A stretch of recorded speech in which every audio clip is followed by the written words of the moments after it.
तो गाइस स्वागत करते हैं। और इस वीडियो में हम आपको दिखाने जा रहे हैं यहाँ के विचार। कुछ लड़के हैं मेरे भाई यहाँ पर आए हुए हैं और वे यहाँ पर काफ़ी अच्छे से जानते हैं कि यहाँ पर क्या सिस्टम है क्या है। तो भाई मिलाता हूँ मैं। और भाई आप बताइए कैसे हैं? बढ़िया है भाई, अपने बताओ। क्या नाम है आपका? अपना परिचय दीजिए थोड़ा। मेरा नाम गोपाल सिंह है और मैं बरेली उत्तर प्रदेश से हूँ। इस साइड में आ जाइए थोड़ा। तो आप हमें बताइए यहाँ पर कैसा लग रहा है आपको? यहाँ पे बहुत बढ़िया लग रहा है यार। बाकी तो लाइफ इस टाइम यहाँ बहुत बढ़िया है। बाकी बर्फ़बारी में तो पता नहीं है, अभी तो मेरे को 5-6 महीने हो गए। इस साइड में 5-6 महीने हो गए यहाँ पे आके। हाँ। तो कैसा लग रहा है यहाँ पे? क्या तो यहाँ बहुत बढ़िया लग रहा है। अब यहाँ ये लग रहा है यहाँ पे ही बस जाऊँगा। जब पहले स्टार्टिंग में आए थे तो क्या दिक्कत आई थी यहाँ पे? पहले बस कुछ नहीं, थोड़ी हॉस्टल की रहने उन्ने की प्रॉब्लम होती है, बाकी कुछ नहीं होता है यहाँ। जैसे कि लैंड हुआ था यहाँ पे, हाँ। तो कैसे कैसे क्या प्रोसेस हुआ था? जैसे वीज़ा लगाने का क्या प्रोसेस था? वीज़ा लगाने में कुछ नहीं, मैंने वहाँ से लगवाया था, साइनर्जी यूनिवर्सिटी का लगाया था। मेरा का 2 महीने का लग के आया था, उसके बाद में 2 महीने का ही एक्सटेंड हुआ था।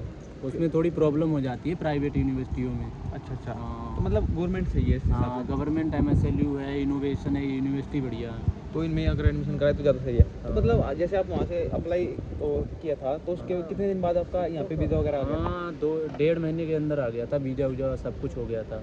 1.5 महीने के अंदर आपका वीज़ा आ गया था? तो यहाँ पे किस टाइम आए थे आप? मतलब मैं 25 मार्च को आया था यहाँ पे। 25 मार्च को आप यहाँ पे आ गए थे। तो उसके बाद जैसे ही आप यहाँ पे आए तो एयरपोर्ट पिकअप करी? हाँ, एयरपोर्ट पिकअप किया था, फिर हॉस्टल में लेके गए थे मतलब लड़के, फिर वहाँ मैं रुका आराम से। कोई नहीं, बस यही है, थोड़ी रहने वहने की रजिस्ट्रेशन यहाँ बनवाना पड़ता है रहने के लिए हॉस्टल से, बस और कोई प्रॉब्लम नहीं है। और फिर जैसे आप हॉस्टल में रुके अगले दिन फिर आपने क्या किया? फिर कुछ नहीं, अगले दिन काम पे चला गया था मैं। काम मिल गया था? सही। हाँ, काम मिल गया था आराम से, कोई दिक्कत नहीं हुई। फिर तो सही है यार, क्योंकि भाई जब लड़के यहाँ पे आते हैं ना तो उनको 1-1 महीने तक काम नहीं मिलता है। किसी को लगवा देते हैं एजेंट, किसी को नहीं लगवाते हैं। तो भाई को तो आते ही मिल गया था। आते ही मिल गया था। हो सकता है। तो फिर जैसे दिन बीतते गए आपने काम चेंज किया कि उसी पे कर रहे हो? ना, उसी काम पे कर रहे हैं। बहुत बढ़िया काम है, आराम से 8 घंटे की ड्यूटी है, वो भी 3-4 घंटे काम करना होता है, कोई दिक्कत नहीं है। कंस्ट्रक्शन का काम। तो कंस्ट्रक्शन का काम हार्ड भी होता है और आसान भी होता है। आपको कैसा लगता है? मेरे को तो आसान लगता है, बहुत आसान काम है, कोई दिक्कत नहीं है। 8 घंटे में 3-4 घंटे काम करना होता है, बाकी कुछ नहीं होता है वहाँ। ठीक है। और अब आप जैसे वीज़ा ख़त्म हो जाएगा तो आप दोबारा से वीज़ा एक्सटेंड कराओगे? जैसे वीज़ा एक्सटेंड हो जाता है? हाँ, वीज़ा तो एक्सटेंड हो जाता है, उसमें ज़्यादा पैसा लगेगा। उससे तो बढ़िया इंडिया जाके मैं जाऊँगा और दोबारा से बिजनेस वीज़े या टूरिस्ट वीज़े पे आ जाऊँगा। हाँ, अब क्योंकि सेटिंग हो गई है यहाँ पे। हाँ, यहाँ पे सेटिंग हो गई, जान पहचान हो गई, थोड़ी बहुत रसीन भी आने लगी, तो अब कोई प्रॉब्लम नहीं होती है। हाँ। तो आप शाकाहारी हैं या मांसाहारी हैं? मैं वेजिटेरियन हूँ प्योर। बिल्कुल। मैं अंडे भी नहीं खाता हूँ भाई, फिर भी मैं सब्जी उब्जी अपनी खरीदता हूँ, वही बना के अपने खुद से खाता हूँ। बाकी जो नॉन वेजिटेरियन है उनके लिए तो यहाँ पे कोई प्रॉब्लम नहीं, वो कैसे भी खाना खाएं, कुछ भी करें, उनको कोई प्रॉब्लम नहीं। अगर वो KFC में जॉब करते हैं तो वहाँ पे उनको खाना मिल जाता है, खाना बनाने की ज़रूरत ही नहीं पड़ती है। जो वेजिटेरियन लोग हैं उनको अपना खुद बनाना पड़ता है, क्योंकि यहाँ वेजिटेरियन खाना मिलता नहीं है वैसे। मतलब वेजिटेबल जो ज़्यादा महंगी है या क्या? नहीं, मिलता ही नहीं है यहाँ पे? नहीं मिलता है, सब कुछ मिलता है, सही है। यहाँ जितनी सैलरी है उसी के हिसाब से महंगाई भी है भाई। यहाँ 100 रुपये किलो में मिल जाती है फूल गोभी, बंद गोभी है, टमाटर है वो 200 रुपये किलो है, यही मिल जाती है सब कुछ। तो मतलब ज़्यादा महंगा नहीं है अगर हाँ, सैलरी के हिसाब से देखें तो कुछ महंगा नहीं है भाई। एक महीने में कितने भी कम बंदा 80-90 हज़ार तो कमाता ही है। 80-90 कम से हज़ार कम तो इतने कमाता ही है। तो 10 हज़ार तो खा ही लेगा।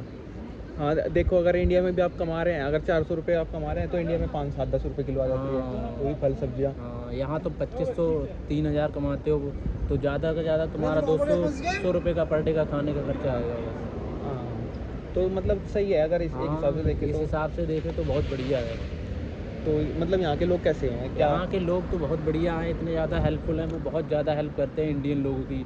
अगर आप बोलोगे कि हाँ हम इंडिया से हैं तो आपकी बहुत ज़्यादा हेल्प करते हैं वो लोग। अगर उनको बोले कि भाई हमारे पास पैसे नहीं है खाने के लिए, वो क्या वो खाने का दे देंगे हमको? हाँ, आपको ज़रूर, कुछ नहीं तो कम से कम पैसे तो ज़रूर देंगे। एक बार मेरे को भी मतलब हॉस्टल में लड़ाई हो गई थी इंडियन लोगों की आपस में। फिर हम लोग वहाँ मेट्रो स्टेशन पे रुके तो वहाँ एक रसीन लेडी आई, तो उसने हमको 500 रुपये दिए थे खाने के लिए कि बेटा आप खा लेना, भूखे होगे।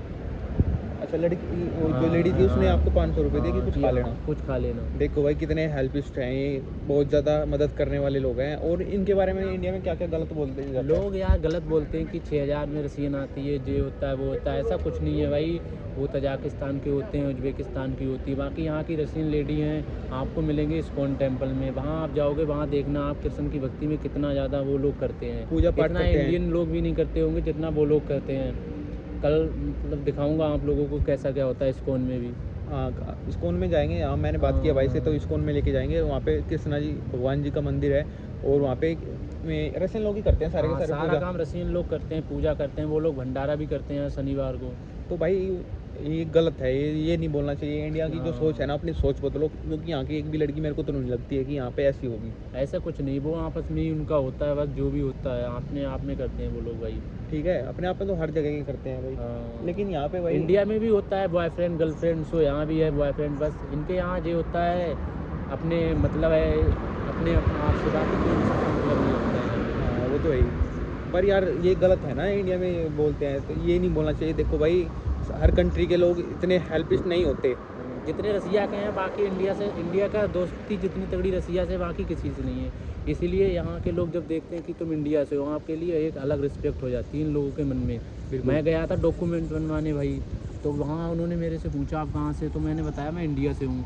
तो उस लड़की ने मेरा सारे डॉक्यूमेंट खुद ही मतलब फिल कर दिए, क्योंकि मैं शुरू में आया था तो मेरे को रसीन आती नहीं थी फिल करनी, तो उन्होंने अपने आप से ही सारे डॉक्यूमेंट फिल कर दिए। तो बताइए भाई कितनी हेल्प कर रहे हैं यहाँ के लोग। और इनके बारे में गलत बोला जा रहा है भाई, मैं तो इसके बिल्कुल खिलाफ हूँ भाई। और क्योंकि यहाँ के लोग यार इतने अच्छे हैं, इतने अच्छे हैं, मुझे तो लगता है ये वर्ल्ड में कहीं पे नहीं होंगे भाई, रसिया से बढ़िया लोग कहीं नहीं होंगे, पूरी दुनिया में नहीं है इससे अच्छे लोग, तो नहीं हो सकते भाई। और भाई मतलब अभी गर्मी हो रही है जैसे भाई, तो टेम्परेचर में कोई दिक्कत नहीं है। टेम्परेचर में कोई नहीं, टी शर्ट पहन के घूम रहे हैं सुबह से। हाँ अभी यहाँ रात में 10-11 बजे तक कोई तन नहीं लगेगा। बिल्कुल, तो यही है भाई सिस्टम। अभी यहाँ पे हम खड़े हुए हैं, तो ठीक है भाई मिलते हैं। और भाई मेरे को बताओ कि यहाँ पे थोड़ा सा सिस्टम कैसे क्या, अगर कोई यहाँ पे नया लड़का आना चाहता है तो उसको स्टार्टिंग में क्या करना चाहिए। कुछ नहीं, उसको मतलब जब वो स्टडी वीजे पे आएगा तो आराम से, कोई नहीं यहाँ पे जो उसकी लगवाएगा फाइल, किसी से भी लगवाए तो उसको हॉस्टल दिलवा देगा, रूम मतलब हो जाएगा उसका। फिर उसके बाद में एडमिशन करा ले, हफ्ते में 2 क्लास होती है। स्टडी वीज़ा फेक वगैरह तो नहीं होता है। हाँ मतलब कुछ एजेंट यहाँ हो जाते हैं, वो फेक भी करवा मतलब काम कर देते हैं। 3 महीने का लगवाएंगे, फिर उसके बाद में फीस जमा नहीं करते हैं, फिर वो एक्सटेंड नहीं होता है। फिर वो वीज़ा एक्सटेंड नहीं होता है, तो फिर ये उनको प्रॉब्लम आ सकती है। हाँ ये प्रॉब्लम आ सकती है, बाकी कोई नहीं है। वैसे कोई प्रॉब्लम नहीं है ना। ना वैसे कोई प्रॉब्लम इतनी बड़ी नहीं है, आराम से। तो भाई बहुत अच्छा लगा आपसे बात करके, मिलते हैं और आगे भी आपसे मिलते रहेंगे। तो गाइस आपने देख ही लिया होगा भाई क्या है सिस्टम यहाँ पर। और भाई मैं आपको बता दूँ यहाँ के लोग इतने अच्छे हैं भाई, इतने अच्छे हैं। आप आ क्यों नहीं रहे हैं यहाँ पर, मेरे को तरस आता है आप लोगों पर। आप वहाँ पे इतना कम पैसा कमा रहे हैं, इतना कम पैसा कमा रहे हैं। आप रशिया में आइए ना भाई, रशिया में आकर पैसा कमाइए। इससे अच्छी कंट्री मेरे को नहीं लगता है वर्ल्ड में कोई कंट्री है। यहाँ पर आकर आप इतना अच्छा इनकम सोर्स है आपके पास में आने का, कोई वो नहीं लगती है, कुछ नहीं लगती है। वीज़ा 100% आ रहा है भाई, यहाँ पर आकर पैसा कमाइए भाई। और कुछ लोग हैं भाई बोलते हैं कि यहाँ पर बिल्कुल इनकम नहीं होती है, लेकिन भाई यहाँ पर इनकम होती है, यहाँ पर इनकम होती है। मैं यहाँ पे 1 साल से हूँ, मेरे को नहीं लगता है कि भाई यहाँ पर इनकम नहीं होगी। भाई पैसा कमाना पड़ेगा, घर बैठ के आपके हाथ में नहीं देके आएगा कोई भी। और रशियन लोगों के बारे में गलत बोलना छोड़ो, इनसे अच्छा कोई दुनिया में नहीं है। लाइक करें, शेयर करें, मिलते हैं नेक्स्ट व्लॉग में, तब तक के लव यू।